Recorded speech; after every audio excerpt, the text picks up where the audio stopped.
അസ്സലാമു അലൈക്കും വറഹ്മത്തുള്ളാഹി വബറകാതുഹു. ദുൽഖഅദ 12 ഏപ്രിൽ 30 ഈ മാസത്തെ ലാസ്റ്റ് ദിവസം പ്രഭാതം പുലർന്നു പരിശുദ്ധമായ മക്കയിൽ സ്വദേശികൾക്ക് 2-3 ദിവസം കൂടി ഉണ്ട് ഇവിടെ. അവരാണ് ഇവിടെ ഉള്ളത് മൊത്തത്തിൽ കേട്ടോ. സൗദിയിലുള്ള സ്വദേശികൾ കണ്ടോ, 2 ഉമ്മമാർ അൽഹിന്ദിലൊക്കെ വന്ന് പ്രൈവറ്റിലൊക്കെ വന്നവരാണ്. അവരൊക്കെ തവാഫ് കഴിഞ്ഞിട്ട് അങ്ങനെ പ്രഭാതത്തിൽ അങ്ങനെ പോവാണ് കേട്ടോ. അവരുടെ റൂം ഈ ഭാഗത്താണ്. നമുക്ക് അങ്ങോട്ട് പോയിട്ടൊന്ന് ചിത്രം പകർത്താം ഇൻഷാ അല്ലാഹ്. ഏതായാലും അള്ളാഹു നമ്മുടെ എല്ലാ മുറാദുകളും ഹാസിലാക്കി തരട്ടെ. ഒരുപാട് പേര് പ്രത്യേകമായിട്ട് ദുആ ചെയ്യാൻ പറഞ്ഞിട്ടുണ്ട്.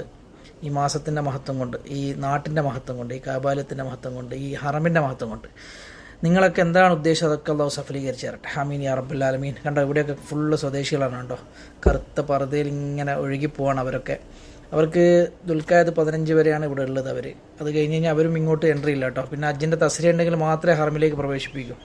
മക്കയുടെ ഈ ഭാഗങ്ങളിലേക്ക് പ്രവേശിപ്പിക്കും. ഇൻഷാ അല്ലാഹ് ദുആ ചെയ്യാം നിങ്ങൾക്കൊക്കെ വേണ്ടി എപ്പോഴും. അള്ളാഹു എല്ലാ പ്രയാസങ്ങളും തീർത്തേറ്റാരും. അതുപോലെ തന്നെ നമ്മളിൽ നിന്ന് മരണപ്പെട്ട ഒരുപാട് പേരുണ്ട്. അവരുടെ ഖബറിടം അള്ളാഹു സ്വർഗ്ഗപ്പൂങ്കാവനമാക്കി മാറ്റി കൊടുക്കട്ടെ. ആമീൻ യാ റബ്ബൽ ആലമീൻ. അതുപോലെ നമ്മളിൽ നിന്ന് എന്തെങ്കിലും ദോഷങ്ങളൊക്കെ വന്നു വരുന്നതൊക്കെ അള്ളാഹു പുറത്തു തരട്ടെ. ആമീൻ യാ റബ്ബൽ ആലമീൻ. എൻ്റെ ഇടതുവശം പടിഞ്ഞാറ് ഭാഗമാണ് കേട്ടോ. ഞാൻ നേരെ ക്ലോക്ക് ടവർ 6:15 സമയം എൻ്റെ പുറകിലൊരു മലയാളിയാന്ന് തോന്നുന്നു കേട്ടോ. ഇന്ത്യൻ ഹജ്ജ് വളണ്ടിയറായിട്ട് വന്നതാണ്. മൂപ്പർ ആ കിട്ടിയ സമയത്ത് ദുആ ചെയ്യാണ്. എനിക്ക് കുറച്ച് കഴിഞ്ഞാൽ അവരൊക്കെ അതിഥി ഭാഗങ്ങളിൽ അവിടെ ഇവിടെയൊക്കെ ആയിരിക്കും ഉണ്ടാവുക. അന്നേരം ഹറമ കിട്ടുന്ന സമയത്ത് വന്ന് ദുആ ചെയ്ത് പോവാണ്. ഏതായാലും